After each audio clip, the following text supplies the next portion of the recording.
Good morning, sir. My name is Lee Jingwen. My group mate is Ngô Bing Wen. Today, we will present 3.3 study on Convention on Safety of Life at Sea, SOLAS, to Global Maritime Sector. This is the table of content. First will be me to present from introduction to critics, then pass it to my next group mate to continue the rest. SOLAS is one of the most important international maritime treaties, created to ensure the safety of ships and the lives on board. Its full name is the International Convention for the Safety of Life at Sea, and it applies to merchant ships operated by countries that have signed the agreement, over 150 nations to date. The convention was first adopted in 1914 following the tragic sinking of the Titanic, which exposed major gaps in maritime safety at the time. While that original versions never went into force due to World War I, it laid the groundwork for future safety reforms. The most widely accepted and comprehensive versions of SOLAS came into force in 1974 and is still in effect today. Although it has been updated many times to address modern challenges such as evolving technology, new shipping routes, and emerging environmental risks. At its core, SOLAS is about saving lives at sea. It sets minimum safety standards for how ships should be designed, built, equipped, and operated. It ensures that vessels are equipped with reliable safety systems such as fire alarms, life-saving equipment, emerging lighting, and navigation aids. Beyond the hardware, it also mandates that ships are operated by qualified and trained personnel. The overall goal of SOLAS is not just to reduce number of maritime accidents, but to ensure that if something does go wrong, ships and their crews are prepared to respond effectively. It also aims to prevent environmental damage through better operational practice. Let's take a closer look at some of the major benefits that SOLAS brings to the global maritime industry. The first one is enhanced safety measures. Safety is the heart of SOLAS. The convention requires that ships meet specific design and construction standards to prevent accidents in the first place and to reduce the risk of fatalities if something goes wrong. For instance, ships must be filled with fire detection and suppression systems, properly marked emergency exits, and lifeboats that are readily accessible and fully functional. These systems, combined with regular safety drills and crew training, can significantly improve survival chances during emergencies such as onboard fire, collisions, grounding, or shipwrecks. The second one is global standardization of maritime safety. Before SOLAS, each country had its own maritime safety rules. This patchwork approach created confusion and inconsistency. Especially for ships that visited multiple countries, SOLAS changed that by introducing a unified international framework. Now, ships operating internationally follow one consistent set of safety standards, making compliance simpler and more predictable. This benefits not only shipping companies and regulatory bodies, but also shipbuilders and insurers who can work to a common benchmark. The third one is competent and well-trained crew. SOLAS recognize that equipment alone isn't enough. People are equally important. That's why it mandates that all crew members receive proper safety training as outlined in the STCW conventions. This training ensures that seafarers know how to respond to various emergencies, operate life-saving equipment, management fire safety procedures, and assist passengers effectively. As a result, the level of professionalism and preparedness at sea has improved significantly over the decades. The last one is improved operational efficiency. By requiring regular inspections, emergency drills, and maintenance protocols, SOLAS not only improves safety but also enhances efficiency. Well-maintained ships are less likely to suffer from unexpected breakdowns, or delays, helping shipping companies reduce costly repairs, avoid accidents, and maintain reliable delivery schedules. While SOLAS brings many benefits, it's important to acknowledge its limitations and challenges. The first one is limited applicability and coverage gaps. One of the main drawbacks is that SOLAS is not automatically enforceable by the International Maritime Organization (IMO), which developed the convention. Instead, each country must incorporate SOLAS into its own national laws and enforce it within its jurisdiction. However, not all countries have the infrastructure, budget, or manpower to effectively monitor and enforce compliance. This leads to gaps where ships from certain countries may not fully meet SOLAS standards simply due to weak enforcement mechanism. The second one is enforcement and compliance difficulties.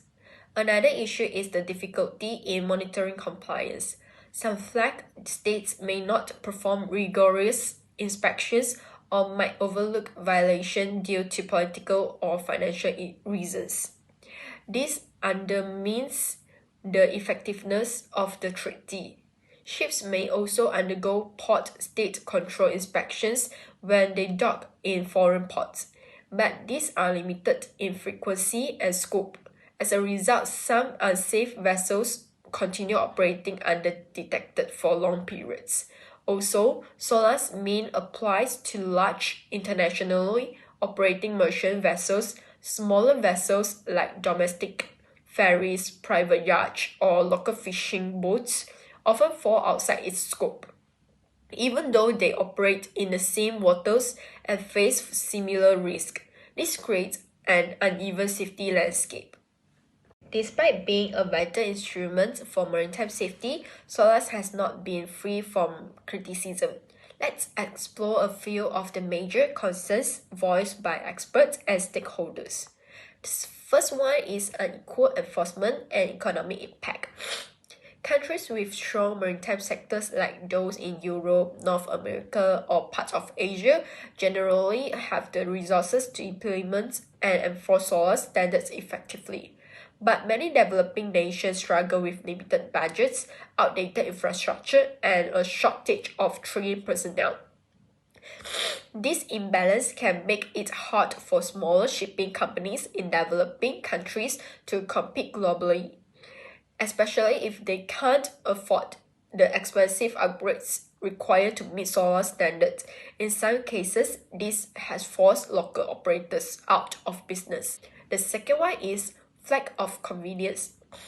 A major loophole in the maritime system is the use of flags of convenience. This occurs when a ship registered in a foreign country, usually one with more relaxed regulations and lower costs, to bypass stricter safety laws or avoid paying taxes. While legal, this practice allows ship owners to operate under less rigorous oversight. Some of these ships may not comply fully with SOLAS, posing risk to both their crews and the environment. Flags of convenience can also create unfair advantages in global trade. The third one is modern challenges and amendment. Although SOLAS is regularly updated, the pace of change in the maritime world can outstrip the pace of legislative reform. Challenges like climate change, increased Arctic shipping, cyber threats, and the rapid advancement of maritime technologies require swift and adaptive responses. However, because SOLAS amendments require consensus among many nations, update can be slow and bureaucratic. Critics argue that this delays necessary reforms, leaving gaps in protection and preparedness against modern risk. That's all for me. Next, I'll pass it to Pingwen to continue it. Good afternoon, sir. My name is Singu Bingwen and my student ID is 2104499. Now, I will continue to discuss the suggestion on the policy.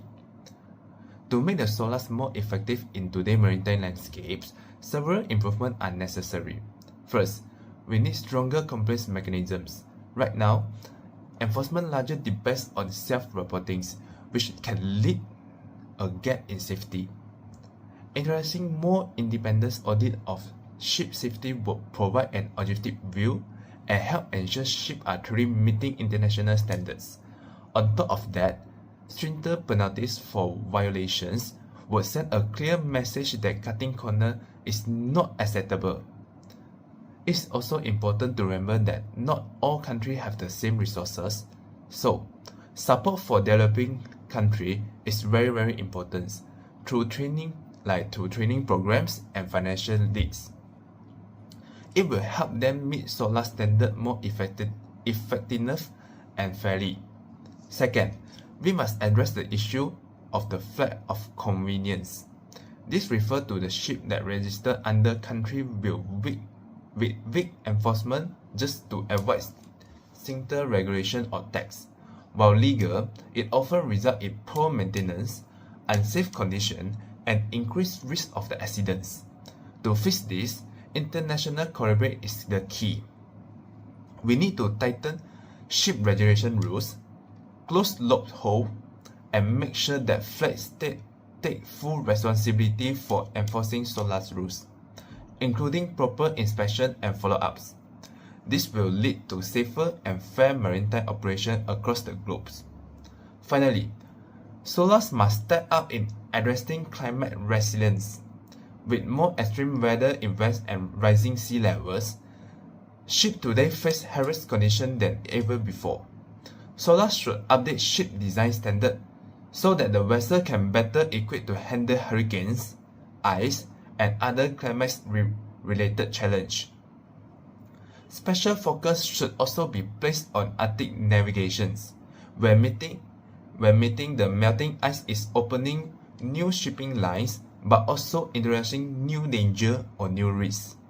SOLAS must provide clear, science-based guidelines to ensure the ship can operate safely in this fragile and unpredictable environment. Next, moving to the next slide, suggestion on sustainability.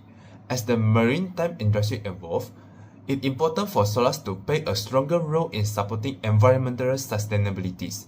One key area is the promotion of the green ship design and energy efficiency. Ships are major contributors to global emissions, so adopting a cleaner fuel like LNG, hydrogen, or even wind assist technology can significantly cut down the pollutions.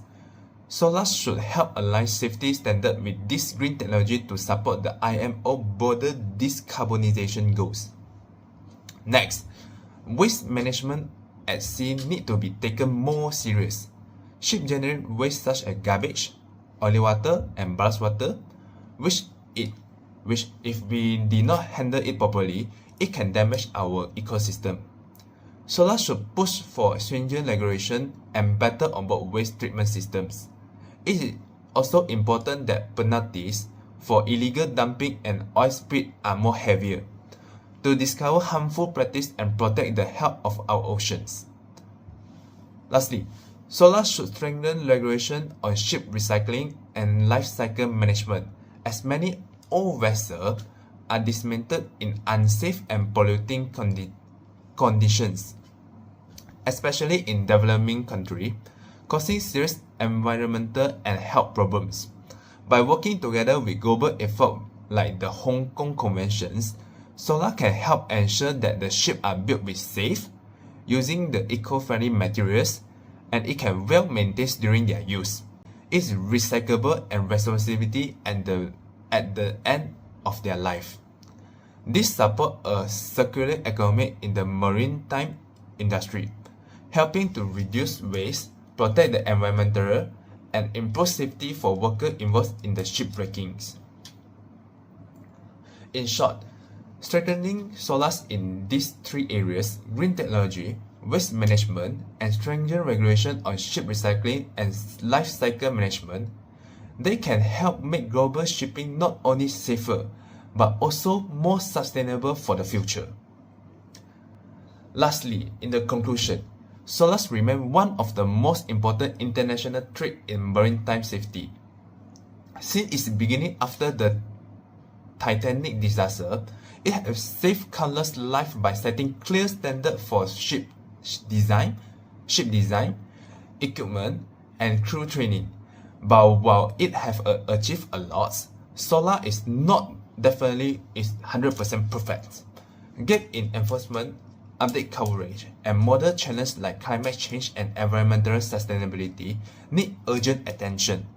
Moving forward, SOLAS must evolve through stronger global collaborations, support for developing nations, and update policy that reflect today's risks.